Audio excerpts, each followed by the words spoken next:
Hi, this is Ken McCarthy, and we're celebrating the 20th anniversary of the System Seminar this year.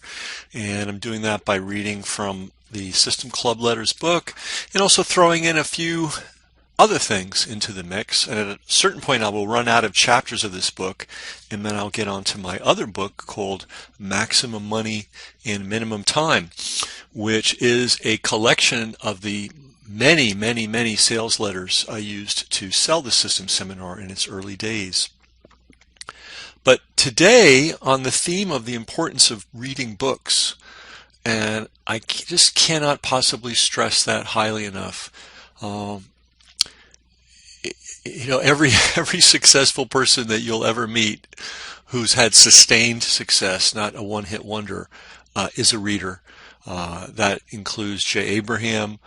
He even had a $25,000 seminar where he literally just sat there and read scientific advertising to the attendees. I mean, wow. Of course, Dan Kennedy's a legendary reader. And the way you become a legendary reader and get the benefits, because it's pleasurable to read. For some of us, maybe for some people it's not. But the payoff for reading is just way too high not to take advantage of. And the way you do it is you make the time for it. A great thing would be to get up a half hour early and read for a half hour. It'd be a great thing to do before you go to bed at night. That way you've got a whole hour of reading in every day. And I absolutely guarantee, and if I'm wrong, I'll give you $1,000. If you do that for 1 year, just read about a good marketing book for a half hour in the morning and a half hour at night, and do that for a year, you won't recognize yourself. And you'll literally, at least from an armchair book expert point of view, you will be in the top 1% of knowledgeable marketers. Now, knowledge without action is zero, but still you'd have the knowledge part of the equation, and it is a very valuable thing to stock up on marketing wisdom, and it's painless. It's so easy to do. So I want to talk about my favorite books, and I'm going to do them one a day till I run out. Books that really had a huge impact on my life and thinking, and that I so strongly recommend that you get. The first one is My Life in Advertising, and that is by the great Claude Hopkins. Now, everybody knows scientific advertising, because everybody talks about it. I don't know how many people actually read it, but everybody talks about it. Also, it's in public domain, so if you want to develop a lead gen for business people or marketers, you can just grab that book, I believe, slap your name on it. You can't take his name off, but become the publisher of that book, and you don't owe royalties to anybody. Now check that with your IP attorney. I'm not giving you IP attorney advice, but I can tell you this: if something's in public domain, it's in public domain. Anyway, that's probably why that book is talked about a lot. It's a great book. David Ogilvy suggested that you got to read it 7 times. He was not a guy that just made stuff up. If he said something, it was because he believed it and it was based on his experience. And he said you need to read that book 7 times. Maybe you do. But the book that you must read is My Life in Advertising. And that is, to me, such a superior book. The principles of direct response advertising could probably be laid out in good detail in an hour or less. But the thinking behind direct response, and you need the thinking part, because cookie cutter stuff can only take you so far.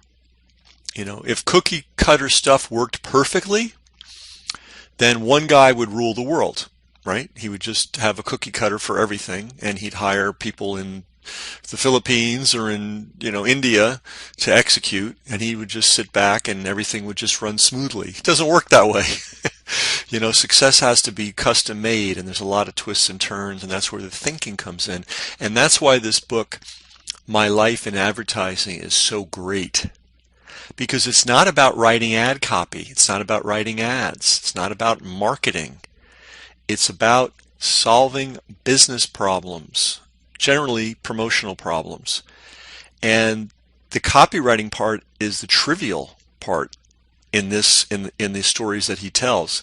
And the stories he's telling are huge success stories. They're not little minor things. They're massive multi-million-dollar deals when $1 million was a lot of money, solved not by writing a fancy ad, but by having a fresh insight into how to do something. Now, how do you teach people how to have insight? That's tricky. Right now I'm learning how to play backgammon, and it's an interesting game, and it requires you to be able to recognize patterns. And I'm a total klutz at this. My teacher it just rolls her eyes constantly. My wife, of course, rolls her eyes constantly at my inability to detect patterns. Now I am getting better, and the more I play and the more experience I have, the more readily I detect patterns and see opportunities. And I think it's the same thing with developing insight, business insight, or a phrase that I love. It's an old-fashioned phrase, commercial instincts. You develop them through, like a muscle, through practice. And one great way to develop that muscle is to read how really smart people have solved seemingly unsolvable problems with simple solutions. And that's the other payoff here. The value of insight is it's hard to overstate, because where somebody might need to spend $1 million and still not succeed, someone with insight might not need to spend a penny and succeed massively on the same exact problem. I'll give you a funny story. I mean, I don't know if this is really true. NASA, was going to send some space astronauts up into space. And they knew that there was going to be a problem with pens, because pens require gravity, right, for the ink to flow. If there's no gravity, the ink won't flow in the right direction, and you'll be out of luck. So they spent $1 million coming up with an anti-gravity pen. Very, very expensive to make, very difficult to make, subject to failure, cost millions of dollars just to develop it. And then the Russian space agency said, we have good idea. We use pencil. Done. Right? Problem solved. Now, I don't mean to knock NASA, but I do mean to knock our unbelievably wasteful, ignorant, and arrogant government. But that's an example of where insight can make a huge difference. One party spent a lot of money and got a so-so result, complex, subject to breakdown. Another party did a little thinking. And came up with the answer that really worked.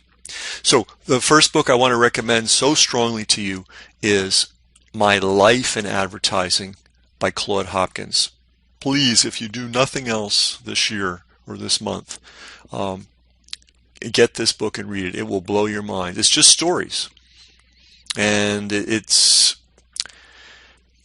one of the greatest advantages you can have as an entrepreneur would be to have a family member or someone that likes you being willing to hang out with you and tell you war stories. Right? It's the accumulation of these stories that becomes sort of the pathway to figuring stuff out.